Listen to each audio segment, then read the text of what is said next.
I'm Jason Klom, and this is the Comedy on Vinyl podcast. The year is 1961. The album is The Songs and Comedy of the Smothers Brothers at the Purple Onion. I never give it the full title, actually recorded at the Purple Onion. The artist, of course, is Smothers Brothers, and my guest this week is Graham Clark. Thank you so much for doing the show. I'm so excited. Thank you for having me. We played a real game of cat and mouse for some time. We really did. Trying to organize this, and it's finally arrived. And in this case, I was the mouse, and I caught a cat. That's kind of weird. So for those who do not know, somehow Graham is the co-host of my favorite podcast, one of my favorite comedians, and he picked one of my favorite comedy albums of all time, which is already on screen if you're watching it, but now it's on here twice. The Smothers Brothers of the Purple Onion. What? Now you have it on vinyl too. Rarely do people ever actually have the vinyl records to talk about in their hand. So I'm curious what yours looks like, because even the one that I have here is totally different than what I'm holding. It's old, and yes, it's signed by the Smothers Brothers. Son of a gun. Did you get it signed by the Smothers Brothers? I did, yeah. Oh, yeah. my. Then screw the rest of the show. Let's talk about that first.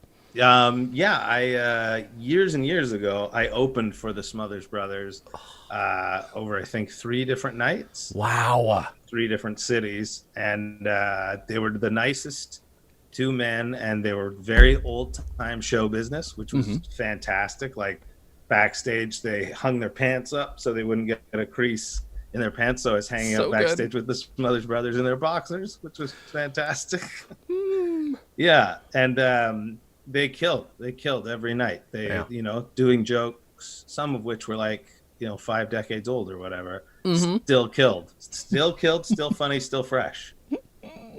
What year was this? What year was this that you were doing this? This would have been one of the last years they were touring, because they announced their retirement shortly thereafter. So I think like 2009. Okay. Yeah, 2009, I think. Wow, that's more recent than I even realized they were still performing, because when I saw them once, and there was no opportunity to get anything signed, but of course I was not working with them. But I saw them once, and they were like, "Oh, cool, we can just bust out the old LBJ material, and Nixon material, but it'd be about Bush," and it was perfectly legitimate, worked brilliantly. Yeah. Always on top of it. And it's not even like they were doing well for their age. No. They were hot and doing a brilliant job. Yeah, that was kind of my, I always thought they were really funny, but I thought exactly what you thought, like, this is going to be a nostalgia act. Because that's like, I've seen Bob Newhart, and that's kind of what Bob Newhart does, is he's kind of like, I'll answer questions about Newhart and all that kind of stuff. And he played videos and stuff like that, but it wasn't really a stand-up show. And this was just like a show. The Smothers Brothers just put on like this fantastic show, so funny, so tight. It was so inspirational to see them, and to see them 3 different nights doing the exact same set, right? And it killing, every single night just the same way. Oh, that's remarkable. What were the 3 cities you were performing in? Calgary, Edmonton, and I believe we also hit Red Deer, but okay. it could be conflating that with something else, but for sure, because I know my family came to it in Calgary, and then we went up to Edmonton the next day, or maybe it was 2 shows in Edmonton. Maybe that's what it was. Okay. But anyways, it was fantastic, and they played at like big old theater, and I think maybe they hadn't announced that it was their last tour, but they retired shortly thereafter. So yeah, it's so good. Good God. Good. And they, because you're based out of the States, is that correct? Yeah. Growing up in Canada, the Smothers Brothers were spokespersons for Shreddies, the series. What is this? Oh, right. Okay. Yeah. It was either Shreddies or Shredded Wheat, but they did a "Mom Always Liked You Best" routine in this commercial, and so that's how I first knew the Smothers Brothers, was through that commercial. I didn't know that they were comedians or anything. I thought they were just creations of an ad executive, Yeah. These 2 old brothers. Yeah. You know what? Okay, you know what? Somebody's going to call me out, and I'm betting they had the commercial here, and I'm just forgetting it. So if any American wants to give me shit, please don't. I probably just forgot. Because now that you're saying it, I think that might have existed here, too. That would be wild, because I thought it was a Canada only. Because sometimes I'll have to check. People would make ads in Canada and they would only be broadcast in Canada. Like Johnny Cash did an ad for Toronto Dominion Bank Uh-huh. um, in like the early 80s, but it was Mm-hmm. kind of like, you know how celebrities could record ads in Japan and not worry Sure. about Yeah, them? yeah, It yeah. was the same kind of thing with Canada. Please tell me it had something to do with you'll always be in the black because he's the man in black. If you're doing It a bank was, commercial. you know what it was? It was advertising the first ATMs Uh-huh. at Toronto Dominion Bank, and it was so you don't have to walk the line. And so that's Holy what it is. shit. Damn Yeah. it, that's better. No, that's better. These ad geniuses are much smarter than I am. Wow. I love okay, so I always love when we discover these things through sideways methods. I don't know how I discovered the Smothers Brothers except that, this record or the version that's hanging on my wall was like my grandmother's and that was eventually passed down to me and I listened to this one countless times. Yeah. When did you first discover whatever version of their comedy you discovered? Well, there was the commercial, and then when I was kind of in grade school, I was really wanting to like learn how to do yo-yo tricks. So Yes. my mom bought me a VHS cassette that came with a yo-yo, and it was Tommy Smothers doing his Yo-Yo Man So character. good. So I knew that, and then I started kind of putting it together who these guys were. Hmm. My parents didn't have Smothers Brothers records. They had a lot of comedy records, but no Smothers Brothers. And then in the '90s, on In Living Color, there was they did a parody of the Smothers Brothers called The Brothers Brothers, Hmm. and then that's when it started to like it all conflated at that point that this guy they were classic comedy act, and so I got my hands on. I don't think it was this album. I think it was Curb Your Tongue, Knaves. Is that what Sure. it's called? Yeah. Yeah. And I thought I was like, there's just nobody that's got timing like this. Mm-mm. Mm-mm. When I first listened to it, I was like, this is. It seems casual. That's the thing about them. They Mm-hmm. seem like this is the first time they're doing this bit, and you know that it's not, but they do kind of lull you into that feeling that Mm-hmm. that they're just goofing around, and the Tommy's really just he's like that Mm-hmm.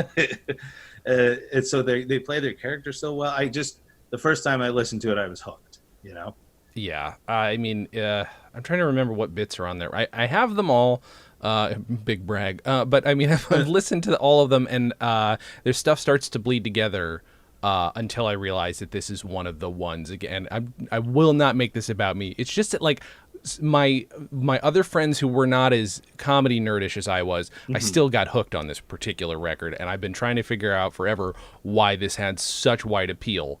And I don't know if it is just the timing or if it might just be the casualness with which he plays a fucking idiot who's also got, every punch. Poor Dickie, not poor Dickie, but that man is just so willing to give everything over to Tom.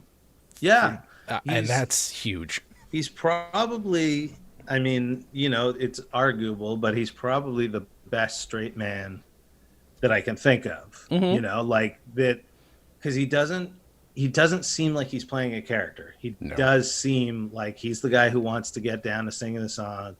They've done this in rehearsal, and why can't Tommy get it right? and and it's so well done, because yeah, Tommy would be hilarious on his own, but it's triple as hilarious having Dickie be his straight man. And I think he's probably like, I have a hard time picturing who would be a better straight man than Dick Smothers. Right.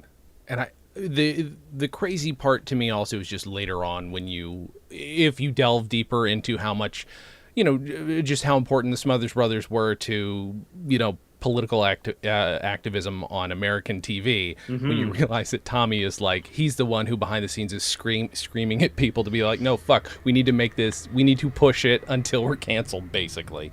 He didn't Yeah, want to be canceled, but he was hard. and Hard on that him. that I didn't know until years and years after first Hmm. listening to them. I had no idea that there was that dimension to their career, Hmm. and so it was like unwrapping a package. Like it was like, oh, there's this whole other level to these guys that wasn't this kind of innocent kind of folk duo. They were Right. like this very on the cutting edge, kind of dangerous comedians in their day. I also love too that, yeah, look at the cover. They're very clean cut. Yes, they're playing folk music, but the first joke on this record is him saying "sing along with bitch" instead of, and it's barely a joke, but it is hilarious to me. Like, it's just like, oh, isn't it cute? Oops, I misunderstood what to say. Obviously, he didn't. He's a grown man, and I just love that it works, and the audience catches it. Not like everything; they miss a few of them. Yeah, yeah, and it's like, it's just they don't overdo it. Like he'll say a phrase like, we the sailors going to town and to pick up their oars, but they don't dwell on it. They don't make it like 8 examples of it. It's just Right. one, maybe one repeat, and then on with the, Yeah. Dick gets flustered, and then on with the song. And there's, and it's also just actually casual enough that they're enjoying one another. So you get to hear them laughing at, definitely hear Dick laughing at Tommy throughout it, even though he's playing the straight man. Yeah, and that's when I saw them live. That was very easy to pick up on that they genuinely were enjoying each other's presence. They're not like people who had separate dressing rooms and only talked to each other on stage. They traveled around in a bus together, and I'm sure they were like the best of friends, which is Right. it's a nice thing to watch. Did Tommy do any of the yo-yo stuff on this tour that you saw him on? Yeah. Because he did when I saw. Okay, all right. Yeah, he came out kind of in the second half of the show, and did a bunch of yo-yo tricks, and he does this like very funny dance to the Yo-Yo Man music, and it was great because then it really, at that point, it all came together. It's the Yo-Yo Man and the Smothers Brothers, and I think I even asked them about the the commercial, and they made some kind of joke about it, like we needed the money or something like Sure. that. Yeah. That was the time too. I'm assuming this is in the 80s or 90s. The commercial you're talking about, right? Yes. Yeah. So it's around the time that there was all of a sudden this resurgence, and they got the Smothers Brothers, the new comedy hour that CBS gave them, like for like a little reunion show. Right. And when they decided to no longer, they're like, you guys can be edgy now. They're like, okay. And then they decide not to be. They're just completely straight edge. And that's their way of being punk, which I find adorable and funny, and a big fuck you to the place that canceled them. Yeah. Yeah. And it's like during the show, they talked about it. And I think maybe they showed a video kind of clip show kind of video. And it was fascinating. And then I like after that, the documentary Smothered came out. Yes, I love it. Yeah. And so then I watched that, and then I got kind of the full breadth of who they are and what they did. And it made me love them even more. People should watch that documentary. It's a good documentary. Came out. It's a very good documentary. 10 years ago or something. But my God, there's a lot on this record to talk about. I don't know if you want to go track by track. We can do. We can. It starts out with a song entitled Pretoria, which, I mean, it just for those who don't know, I guess I could just explain. They're funny folk people. Folk music was so huge at this time, and they decided to, I'm assuming, turn an existing folk act into a comedy act, because a lot of people were doing that because folk music wasn't really cutting it anymore, and nobody was coming to see the shows. And there was banter between the folk music, and then that, for some people, became an act, I think, no more obviously than these guys. Yeah, I wondered about that kind of their whole thing. Were they a folk music duo that told jokes, or were they a comedy duo that played music? Right. And this album, it's very music centric. Yes, very much so. And I think some of their other albums, like the bits are a bit longer, and then like the songs kind of are in the backseat a bit.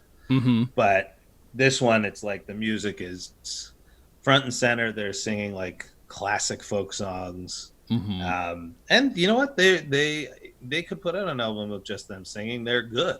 Like they are sound fantastic. Yeah, beautiful voices and great great performers too. Dickie did release. I call him Dickie. It's Dick. Sorry, I'm not his brother. No, but he calls him Dickie, so I think you're in the right. I guess I'm fine. He did release. I still haven't heard it. He did release a music only album. During this period. because Oh he's like, wow. yeah. I still have not listened to it because everybody's like, don't listen to it. I was like, why not? Just does I don't only buy comedy records, but I should give it a shot. Yeah, I mean, it couldn't be, it couldn't be bad if it's him singing and he's got a Mm-mm. beautiful voice and does good, arrangements. And yeah, Exactly. why wouldn't it work? I had, again, I'm so pleased that you picked this because for about a billion reasons that we won't go over, but just every time a new bit would come back to me, it's like, oh fuck, I have most of this memorized. I've heard it that many Is times. that right? Yes, Oh, that's yeah. fantastic. There's some specific things that were became because this is how fucking dumb nerds my friends and I were. These became catchphrases amongst us. Okay. It's something from 30 years, 20 years before we were born. Hmm. So the first song, Pretoria, is they're talking about a march, and they just do this whole dumb bit about the bridge on the River Kwai, And the which whistling. and the whistling. Yeah, She whistled the words because the words were dirty. that's right. I'm realizing also explaining these gags is hard to do without doing the entire thing.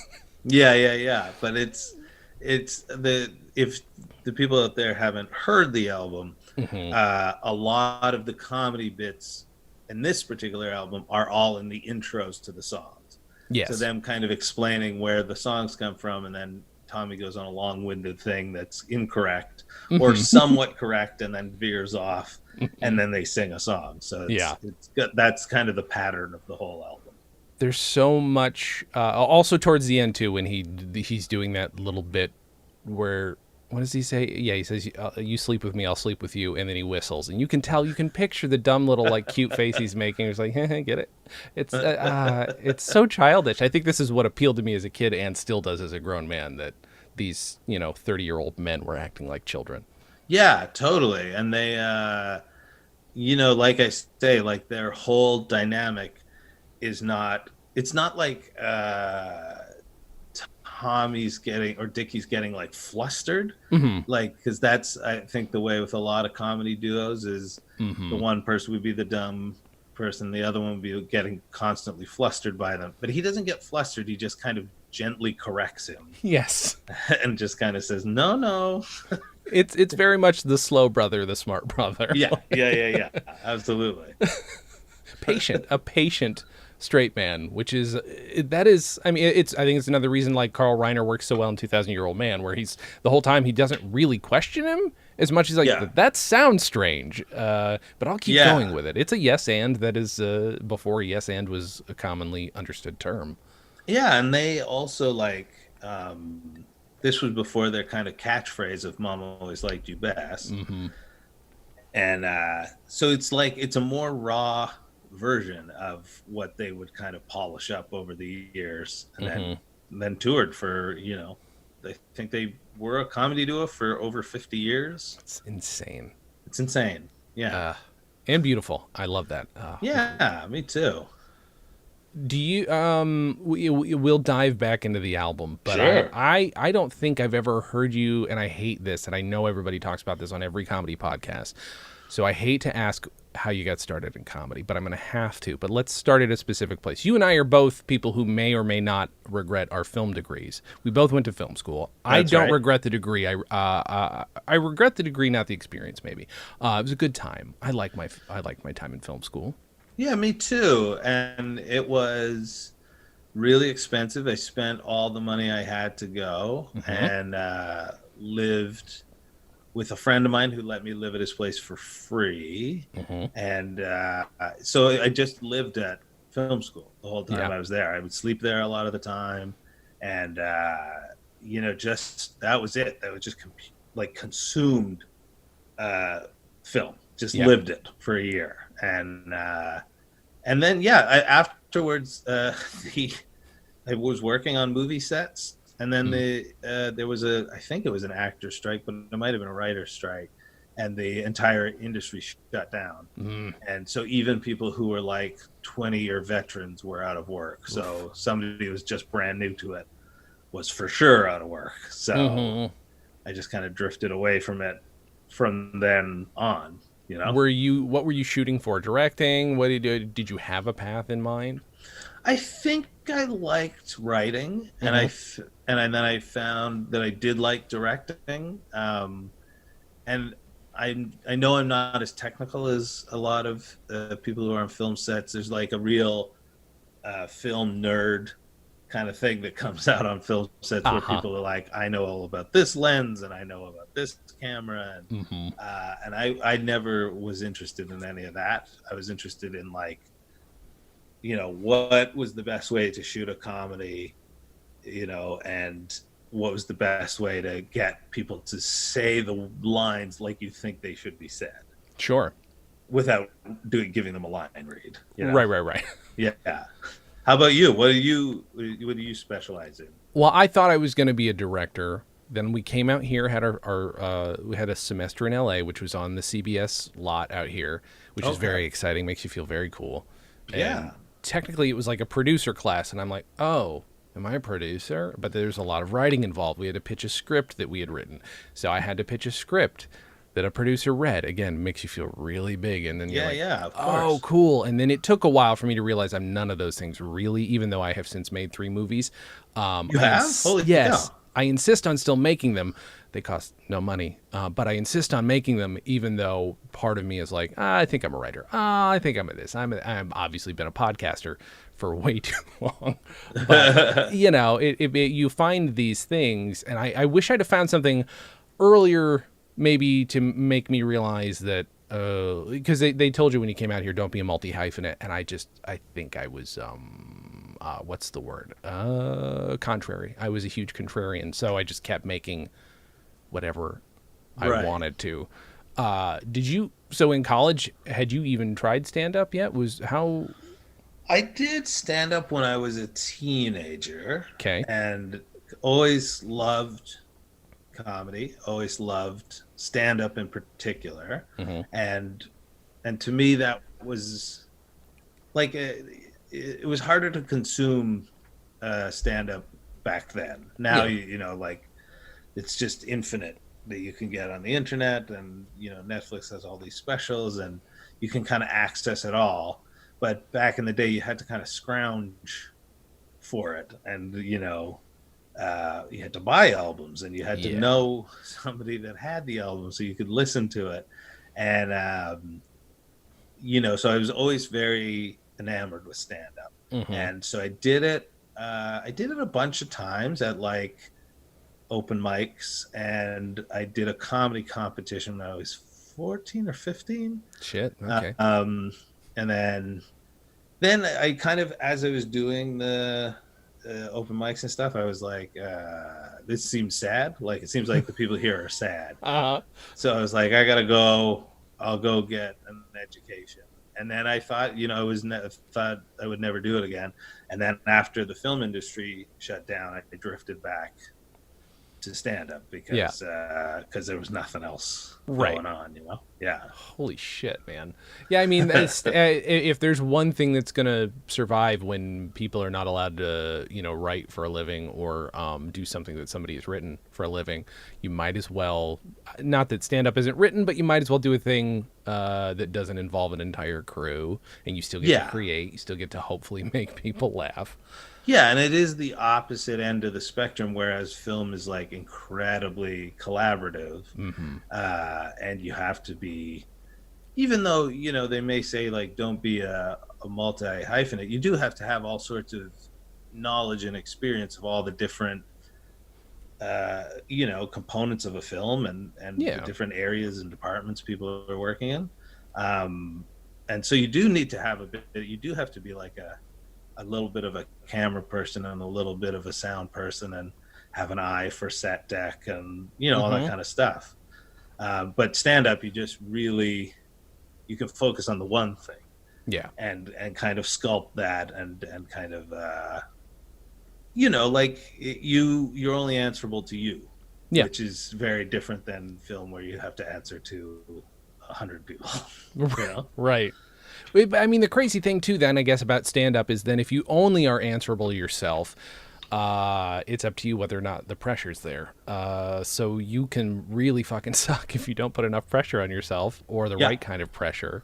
That's right. How have you found the balance over the years trying to make it, because again, I for those who haven't heard or seen your comedy, I will recommend people just go down the rabbit hole on YouTube or something and watch everything you've done, because you make me laugh more than just about anybody. So Oh, thank you. That's amazing. you're brilliantly funny, and I think I spent way too much time on Dave's episode of this show saying, so what's his new show like with the iPad? Can you tell me? He's like, I don't know, I haven't seen it. I'm like, but can you give me some idea what it's about, because I'm never going to get to see it? And he's like, I'm sorry.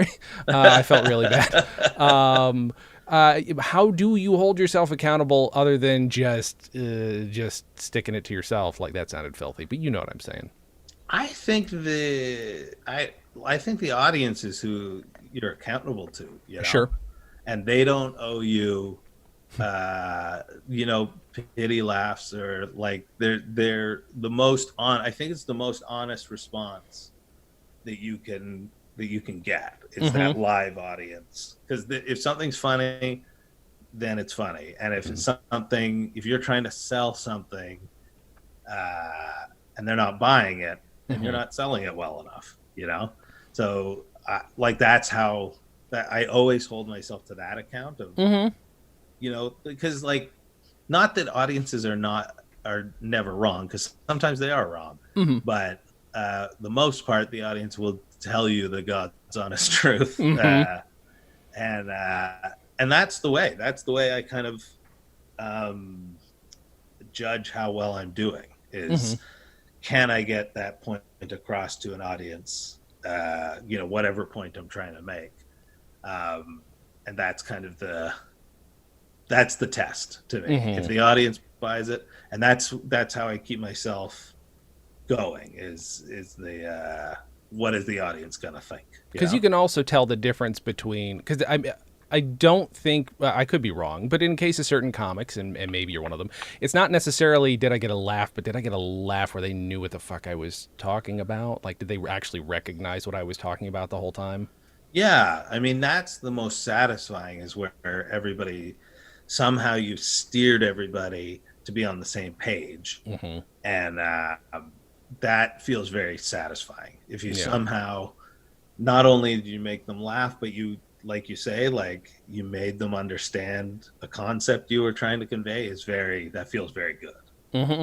Yeah, absolutely. Because I was going to ask, I was like, well, there are some comedians, right, who, what about those ones who really don't use the audience as a gauge? And then I realized, no, you're talking about sociopaths. Like, if you never pay attention or Yeah, care, that's a problem. But they and it's exist. there are comedians that they see the relationship with the audience as more adversarial, Sure. like I'm trying to whip an audience into shape or whatever, and that Mm-hmm. sometimes works too. Yep. But even then, you're still filtering it through, what does the audience think, you Yeah. know. So that's, I think that's, maybe it's not unique to stand up, but certainly to like live performance, the Mm-hmm. audience, they say whether it's good, bad, boring, you know, exciting. Mm-hmm. That's a that's very, I think, exists only with live performance, you know. Right. That makes sense. So okay, good. Well, I'm glad that I at least followed the train of the film school thing, because I had a feeling that might have been maybe the sort of the next step, is that it didn't, you moved from doing that onto stand. But how the hell does that? I know we can keep talking about the Smothers Brothers, but how does that lead to doing it for a living? I do not understand how the hell that, it is still something that perplexes me how that happens. Yeah, it perplexes me too. And you know, it's now, because of everything that's going on, Mm-hmm. it really is challenging the notion of what you do. Like Yeah. going to a comedy club is now going to be a risky venture, you know, Right. whereas before it was just like the most you could lose was cover, you know. Mm-hmm. Mm-hmm. And so um yeah, I don't know if that's going to affect the ability to make a living off Mm-hmm. of it. I mean, it has so far, but I Sure. don't know in the long term. But I, for myself, I just, whereas you were saying, like, I think you're based in LA, is that correct? Yeah. When you went to LA, they said don't be a hyphenate. Mm-hmm. In Canada, and I think also in stand up, you have to be. Yeah. You have to be. You can't. There's no.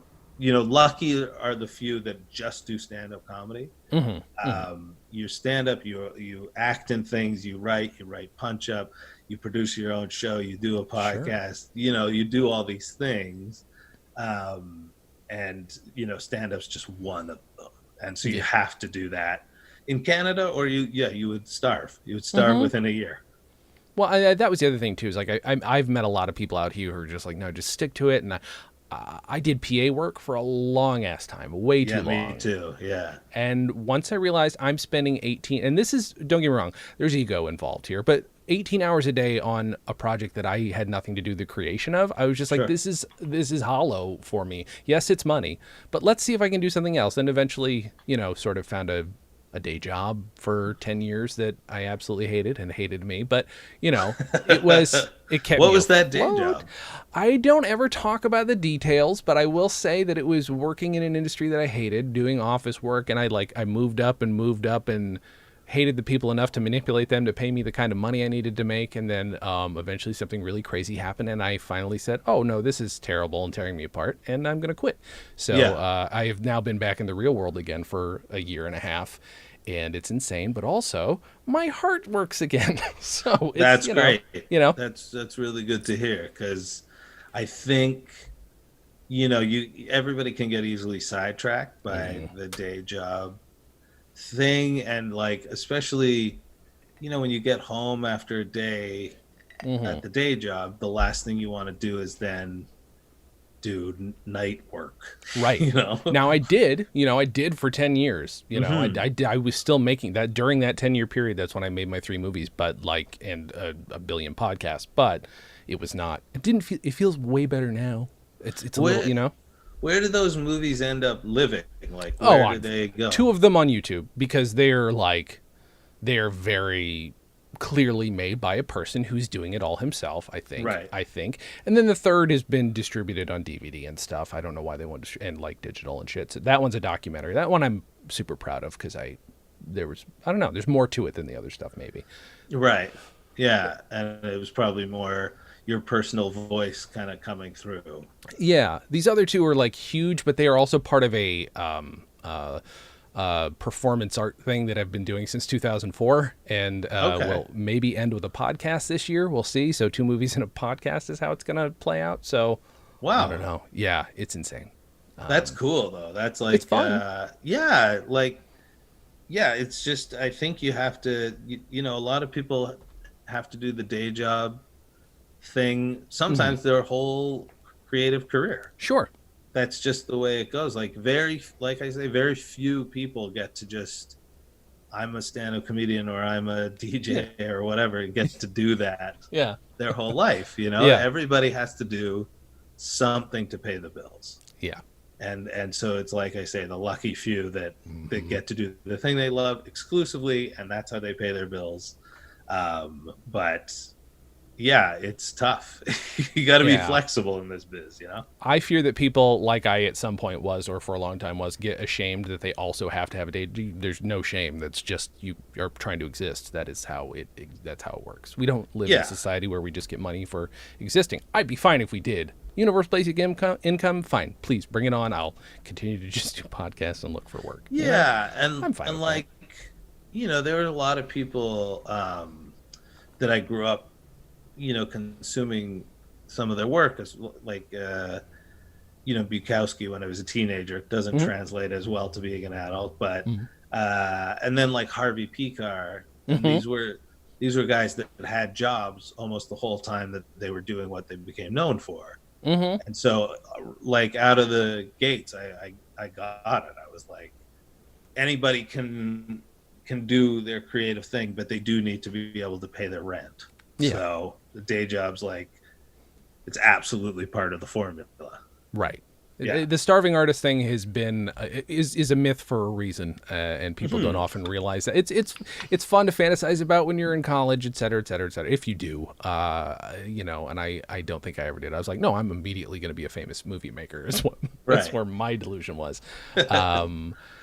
Oh boy, I did not expect that. I apologize. This ended up being more about me, but I do like very much talking about where two film school people have gone with their careers, and it's it does. I think the collaboration, and I think somebody once told me also like Tom Lennon, name drop, did the one piece of advice I got when I was early out here is like green light yourself is what he said. So that was me like, oh well, then I'm gonna have to be a multi-hyphenate. I have to make shit myself. So Yeah.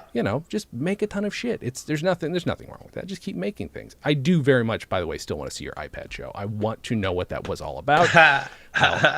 Was it ever recorded? Did you ever put it down for posterity? No, I didn't. Like, I have the whole show because the whole show was pre-recorded and then played on an iPad that was... Holy shit, the entire thing was? Oh my god. Yeah, and it was propped up on on a mast kind of set up, and then God damn it. Yeah. And so it was all pre-recorded with spaces for the audience to laugh. And God damn it, I'm so annoyed. You have no idea. I'm so annoyed I didn't see it. I didn't film it because you could see what was happening on the iPad live, but it was hard to the camera kept kind of focusing and unfocusing on the iPad, so it wasn't tapeable. Right. That makes sense. Son of a bitch. Well, if it ever comes back and people are allowed to go places, then I will gladly pay good money to see that. All right. Should we talk some more about the album? Because I feel like people are going to get pissed if I keep distracting us. I could talk about this all day. In Dance Boatman Dance, which is probably the one that's got maybe most of my favorite stuff in it. Just all the terrible mispronunciations and like inability to speak that comes out of Tommy is some of my favorite shit ever. Yeah. That he refers to the ships that sailed here as the Sunflower and the Pan Maria. It also starts with him going tasting, 1, 2, 3, and slurping the microphone. So dumb. It's so good. Yeah, and also it's like so gentle, and it's just like if the audience gets it, great. If not, moving right along. Also, this audience, they're talking during it. There's so much talking. What the fuck was happening at this club? Yeah, there's a lot of talking, and there's one woman's laugh that is this kind of piercing laugh. She laughs louder than everybody on every joke. But it's that kind of screechy scream laugh. And I always wondered when I would listen to these albums, like, who was that person? Did they know when the album came out that they were so distinguishable? You know what I mean? Mm-hmm. One of my dreams is honestly to find a laugh I love on a record, find that person, and interview them. I could talk to them for hours. That would be an interesting. That would be an interesting audio series. Is you try and track down the laugher. That's a pretty good idea. That could be your next podcast. I'm tempted. I'm thoroughly tempted. You'd have to prove it. That would also be part of the fun. Like, okay, prove it, please. Please provide audio proof that you are this laugher. If you can't do this just right, I don't know that I'm gonna believe you. Yeah, I love that, identifying that person. And this album, it's very, it seems like somebody who's maybe snuck into the club, she's maybe too young to actually be there. And maybe she's overcompensating by laughing, but yeah. But I remember the first time I heard this, this was one of those laughs. Yeah. There's a line here where they're just talking about the people moving west. They looked westward, and he said, like that. So obviously one of them turned their head. They packed up their families, their children. And doesn't he start by saying they went to California, and then no, we were on the eastern seaboard, and they came through California. No, and then they went west to California. And then when he says they packed up their chairs and spoons, that knocked me down. Yeah, that was one of the lines that my friends and I always repeated because it just was so funny. Why is that so funny? Do you know what I mean? Because is it spoons? Is that why it's so funny? Is that on it? It's what the kids call lol so random. It is just, you know what I mean? I wish I could even say it better than that. I almost can't, but it really is just The expectation, I guess, is that they're packing up important things, and then he immediately downgrades that to chairs and then spoons. Yeah, they packed up their chairs, which is such a funny sentence on its own. And then you throw spoons in there, and it's like it's like a genuine belly laugh. Yeah. Yeah. And And he I think refers to them. also Sorry. like when they're introducing Jezebel, and he's going on about this name and this name, and then he says the name is Marianne, and everybody loses their mind. Uh-huh. um and again, like, you're being set up for a punchline, but it doesn't feel that way. Right. Right. When they're doing it, it doesn't feel like a construction. It really does Sure. feel like Tommy is that guy in that moment that's just kind of rambling over the intro. Yeah. Yeah. And It's this yeah. Sorry, go ahead. No, go ahead.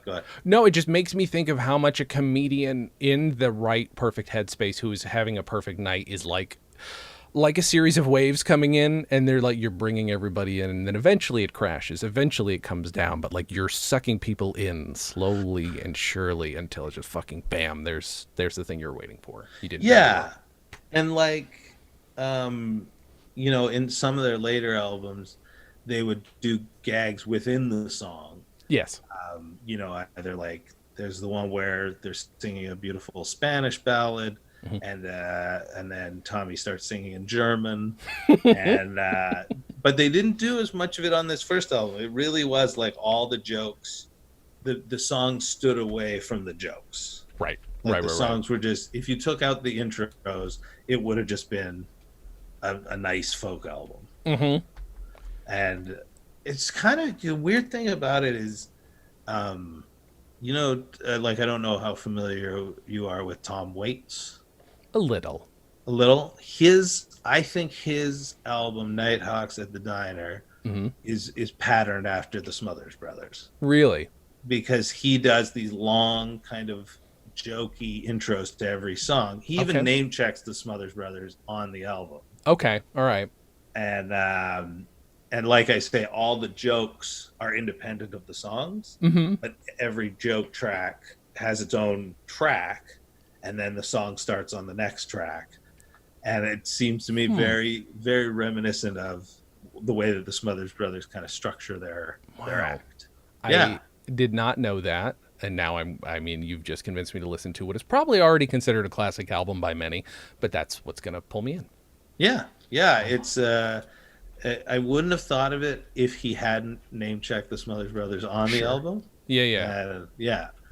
But it's just the type of album. Like, I wish this album was 2 hours long.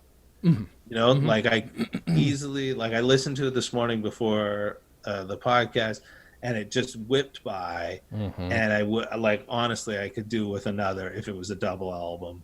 It was so nice. It was so nice to sit there and listen to, but it's also not the type of thing that demands your attention the whole time, as stand-up often does. Right. You get that kind of mental break when they're singing these songs, and then you queue up for another joke. Right. Yeah. Like beautiful, perfect character comedy that yeah somehow sustains for whatever those are, 10 or 11 albums. They're all good. Every one of them is a good record. And maybe that is why I own all of them, and maybe it is a brag, if only because, like, I've got, like, again, if you want more than, that's fucking 4, 5, 6 hours of comedy there. Totally. That I could pretty much always listen to. This is what happens on this show sometimes, is like, I don't totally get burnout on comedy records, but then when somebody brings one back where I'm like, oh, right, this is why I started the podcast in the first fucking place. This is one of the first records we talked about. And this is absolutely I don't know. I will listen to this again soon because it's just that good. Yeah, like I said, I listened to it this morning, and I hadn't listened to it for a couple of years. Same, yeah.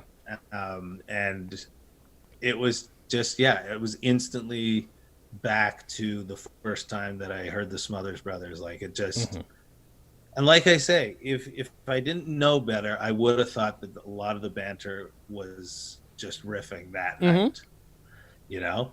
So I don't know how they do it. Yeah.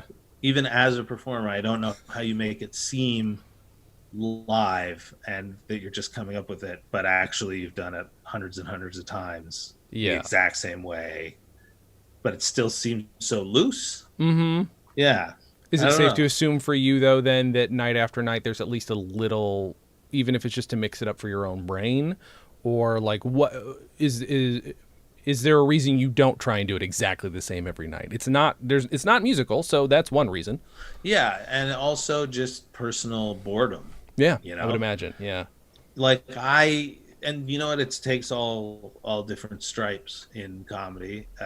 There's some people who do the act the exact same way every Mm-hmm. night, and that works for them, and that's how they're great on stage. Uh, and so I look almost in awe at those people, Mm-hmm. and the Smothers Brothers would be at the top of that list. You know, Yeah. like Yeah. so polished, so perfect.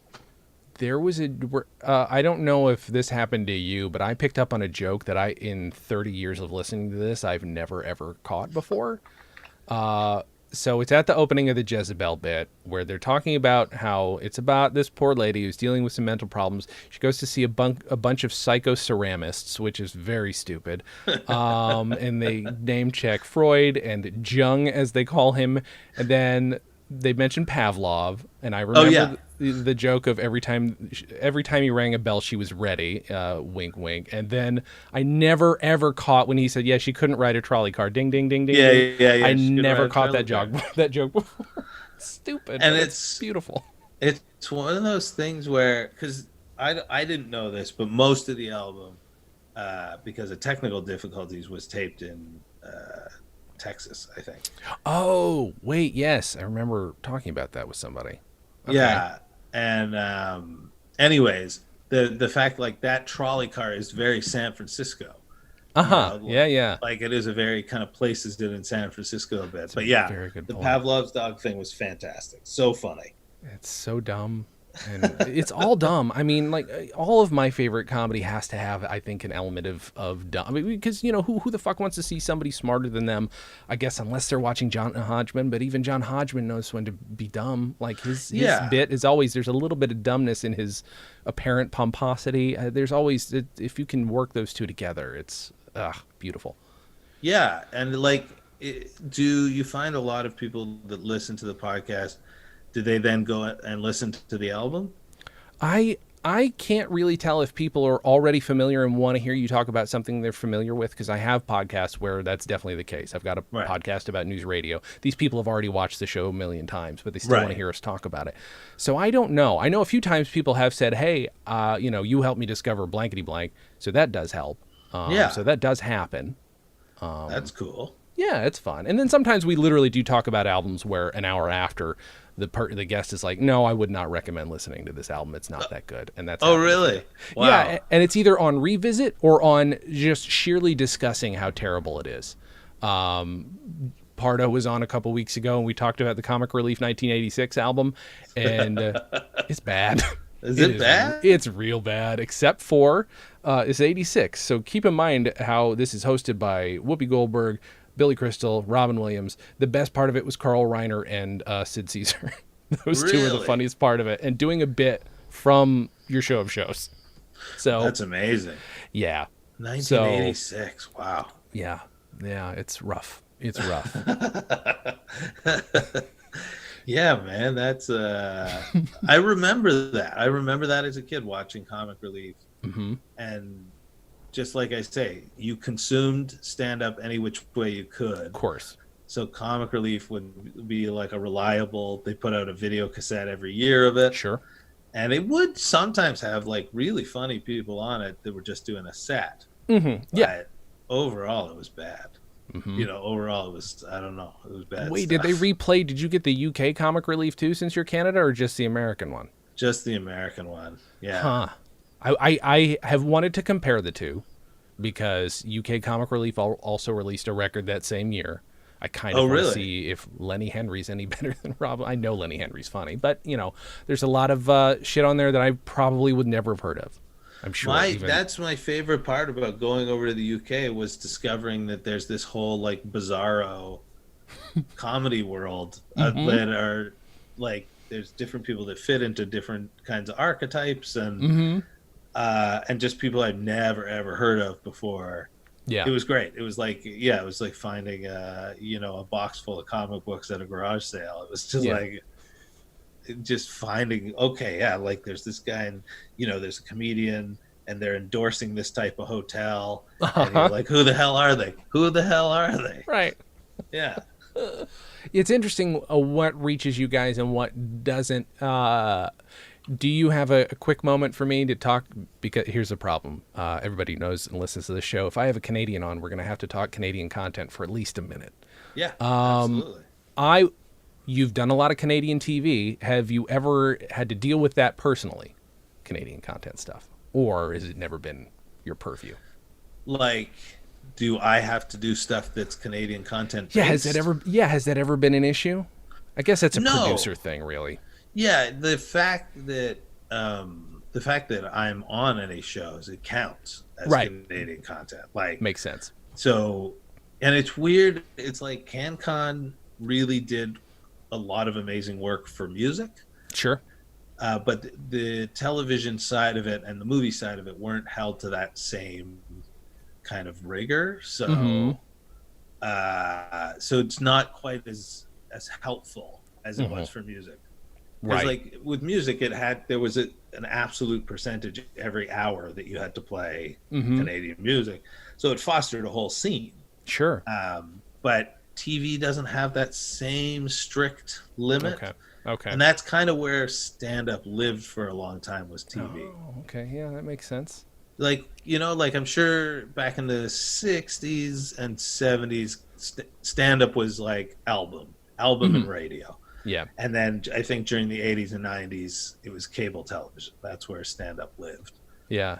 And in Canada, yeah, you can get tax breaks and stuff by making Mm-hmm. a Canadian production. And like I say, the networks have to produce a certain amount to Sure. keep their license. So anything that I would be on would be just automatically considered CanCon.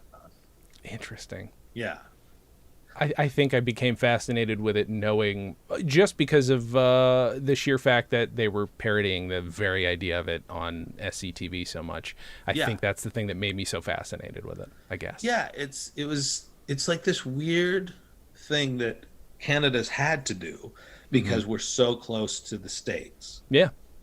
Because like if you go to Norway, you go to Sweden, they have their own independent film culture and television culture, because there's a language change. Yeah. But there isn't that between Canada and America. So, and we're sitting next to the biggest entertainment producer in the world. Right. So we had to, like, government had to literally step in and be like, no, you must make this much Canadian content, otherwise we will just be snowed under. Mm-hmm. Yeah. Speaking of which, though, like the more I think about this collection, this asinine collection of records I've got sitting here, I can only think of two overtly, obviously Canadian records that I have.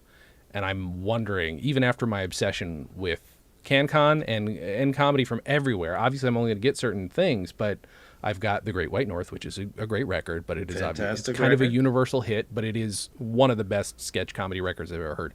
Then there's one called My Fellow Canadians, which is Rich Little. Rich Little. That's right. It is basically a response to the first Family record, which is the biggest hit of all time, at least in America. What was that guy's name again? Von Meter. Von Meter. Yeah, Von Meter.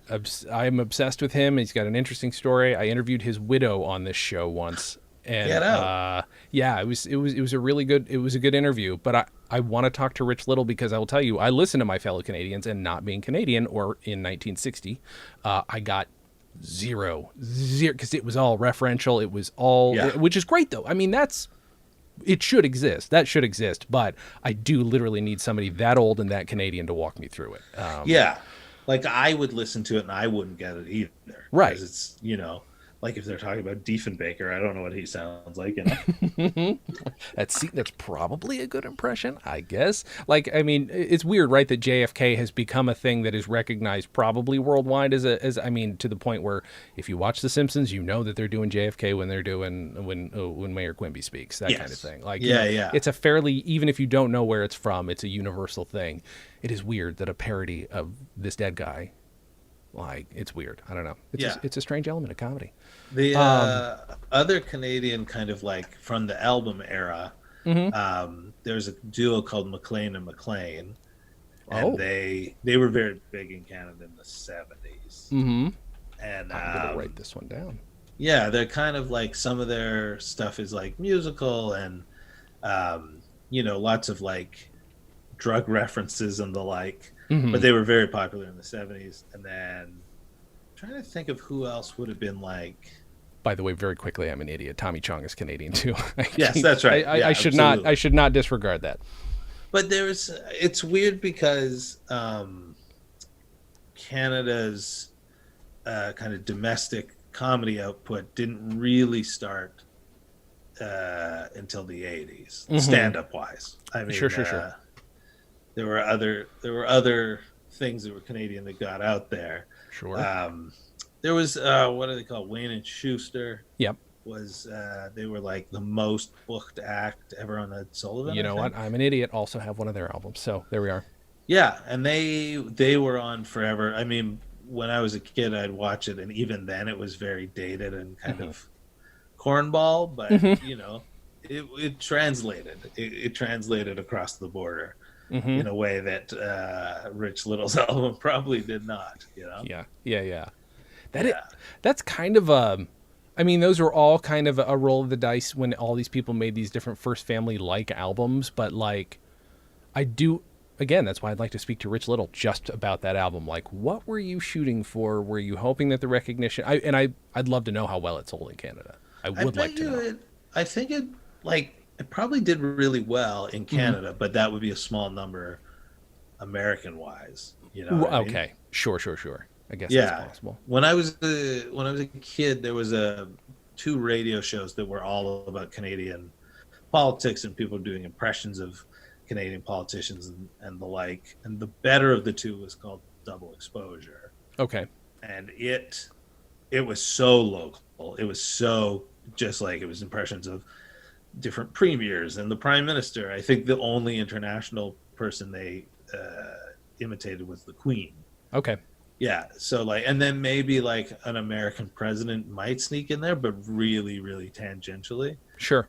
So, yeah, I think that's probably what Rich Little was going for, that Yeah. same little tiny slice of the market. But Yeah. who knows, It's fascinating to me. I love this stuff, and I would never have discovered it if it weren't for A, an obsession with the First Family, and B, an obsession with Canadian comedy. There's another one that I don't have the physical one. One fan who's like, you like Canadian comedy? Here, let me send you a few things. Let me sneak you some stuff. One of them, though, is Lorne Michaels with his first comedy partner, Hart Pomerantz, Yeah, yeah. who I've been trying to get on this podcast. He and I have talked a few times. He's got some interesting things to say about Lorne Michaels. That's one I really want to listen to and talk about because I feel like that's a weird moment that launched, again, something huge in the U.S., but, massive Canadian influence on U.S. comedy. Yeah, and I remember reading an interview with Lorne Michaels about why he's not a performer, why he became kind of a producer, and Mm-hmm. that he was on stage not with Pomerantz but somebody else, and they were doing a sketch, and he looked into the eyes of the other person and realized that person was the character they were playing, and he was just a guy reciting lines, and so he was just like, I'm not gonna do this anymore. Like, people are more committed to it and they're better at it. So That I'll is move better on down the road. self-awareness than a lot of performers have. That's you know what, good for him. Yeah, Case, and it like shows, like you say, kind of like an introspection that maybe his fellow performers did not have. Mm-hmm. Mm-hmm. So Mm-hmm. Maybe. and it worked out all right for him, Yeah. I do not want to take up your entire day, much as I could talk to you all day. So, what's your favorite track off this album, if you've got one? I mean, singing wise, and like I think I like They Call the Wind Maria. Sure, yeah, it's a good one. Yeah. And but I also like Dance Boatman Dance because it's fast. It's just like True. fast folk song, and that's the track where he's talking about the sailors going into town and getting their oars. And so I like that intro, and I like that song. It clips along really well, and Yeah, yeah, I think that's probably my favorite track. that's How fair. about you? I kind of think I'm the same, and it's because I mean every note that I was taking it as I was listening to it, and I literally had to drop my shit and stop at one point because again hadn't heard it in so long, and yeah, actually had a weird well whatever we don't have to go into it, but I had a weird emotional reaction to it. We will just say, and that is one of the reasons I'm like, oh fuck, I'm so glad that this happened. I'm so glad that you picked this album. What was the emotional Well, reaction okay, to it? I will tell you if you're willing to listen to it. It's Sure. long story short, my friends and I, my two best friends and I, like I said, listened to this and had jokes. And one of my friends, it was pretty tragic, but he died. And because one of the jokes that popped up that he would repeat all the time and informed his sense of humor, which then informed my sense of humor. I was just like laughing, and then like stopped and just started bawling my eyes out. And I'm like, oh, Oh wow. this is a moment. I just had a Yeah. real fucking moment, and I, honest to God, have you to thank for it because it's like Oh man. it's weird. I hadn't had, and he's we've known that he's been dead for 2 years, and all of a sudden there's just like whoosh. So it was weird moment, but Yeah, good, but good. and like it's weird how a comedy bit can also trigger like reactions and emotions like a song can. Yes, Yeah. right, 100%. Ooh, lost my microphone. Yeah, Yeah, it's because I don't know. I remember where I was when I first was listening to the Smothers Brothers records, Mm-hmm. and they take me right back, to that house I was living in and what was going on in my life and all that kind of stuff. So yeah, it's as powerful as a song. Yeah, And luckily, this album also has songs. thank God, right? I just that's weird. I've never had that moment with a guy. This is a weird breaking point in a good way for the podcast. So I don't know. I thought that was cool. It was a nice moment to have, and I don't know. This is a good album. This is a good record. Yeah, yeah, I was like, absolutely. And it's nice. I think that's nice that you had a moment with it. yeah, Yeah, it's never happened. That was pretty great. Graham, sorry, Graham. I want to say it right. I keep doing the Americanized Graham. That's not fair. You're not a measurement of mass or weight. thank you. You have been so delightful to sit here and do this. I really appreciate it. This is going to come out not next Wednesday, but the following Wednesday. Okay.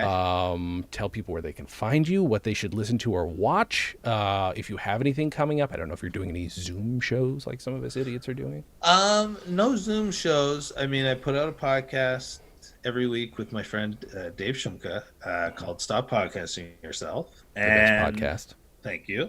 I've been in this kind of self-isolation era. I've been painting using my beard as a paintbrush. Mm-hmm. And then I sell these paintings, and then the money goes to whatever charity. If somebody has a particular charity they work with, it goes to that. If not, it goes to Food Banks Canada. So good. And yeah, that's what I've been doing to keep busy the last while. So, but if you want to check them out, beardpaintings.com or grahamclark.com, you can find them there. Mm-hmm. Yeah. So that's what's going on. That's what's cooking. This has been so nice. I really appreciate it. Honest to God, this has been super fun. I've been looking forward to this for putting up years. with all the back and forth forever and ever. I'm glad this finally happened. We did it. Me too. You're no pressure, but you're welcome back anytime. This was an absolute delight. I we would can talk love about to come back and talk about a couple Canadian albums. Yes. Like specifically. There was a guy I wanted to I would guess I would have to upload the album because I can't find it anywhere online. Mm-hmm. But there's a guy, it's an album I thought was so funny. It's by a guy who doesn't do stand-up anymore named Alan Watt. Okay, wait a minute. Okay. Sounds familiar. Yeah, he's a writer. He wrote books. Like he kind of gave up stand-up to write books. Okay. And anyways, his album's so funny. Okay. But I think I still have a hard copy of it somewhere, and if I can rip it and send it, that would be a good one to chat about. That would be Fucking amazing. I would love to do that. 'Cause Yeah. That was one thing I forgot to ask you. Like, one of my favorite things about traveling the country when that was a possibility was, or being in the UK, was like trying to find local comedians on their records, because that was a huge thing. It's the only way where people were making their money outside of the club money. You know, that was their side Yeah. money. They didn't Yeah. do T-shirts. Have you ever run into any like old school local Canadian comics, or was that not a thing at the time? Like Like, getting you their mean records. that we're selling albums? Yeah, like in an old record shop, because that's where I like finding like 50-year-old records of comics who are no longer around. Yeah, like I'll say like more of them probably existed on CD than on Sure, that's fair. vinyl. But there's for sure there was a guy named Mike McDonald who I think put out at least one album. There's a guy named Mike Bullard who put out an album that I would find in thrift stores a lot. Yeah, it's funny because like I know the era specifically that you're talking about when people did sell albums after shows, and they don't really do that anymore. Like some do, but it's Sure. mostly here's the download code, Yeah. or you can just listen to it for free on Spotify now. You know? Yeah, right. Give me no money. Yeah, exactly. But once in a while, I would find an album at a thrift store that was signed by the comedian. Always, It was yeah. obviously bought at a comedy club and then tossed away. Yeah, I know. That's Yeah. It makes me sad, but it's also like I kind of get it also. Like, it's, you know, you supported the person. There's that at least. Yeah, exactly. And maybe you're dead. I don't know how Yeah, it yeah. ended up here. I don't know your life. Graham, thank you so much. Thank you guys for listening, and as always, have a good thing.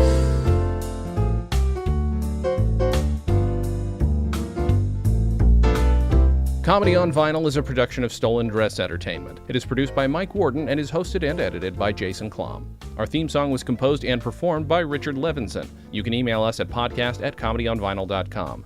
You can also send snail mail to StolenDress Entertainment, P.O. Box 805, Burbank, California, 91503. Subscribe to Comedy on Vinyl on Apple Podcasts, Google Podcasts, and anywhere else you can find podcasts. Give us a 5-star rating and write us a review. It helps. You can find us on Facebook, Twitter, and Instagram at Comedy on Vinyl, or find everything in one place at comedyonvinyl.com. A major portion of Comedy on Vinyl has been underwritten by Stand Up Records. Please visit standuprecords.com for all your comedy needs, and tune in to the new Stand Up Records channel available on the Roku, where you can also find select episodes of this podcast. Visit StolenDress.com to listen to our other podcasts, watch videos, and imbibe freely of our multimedia content going back 15 plus years.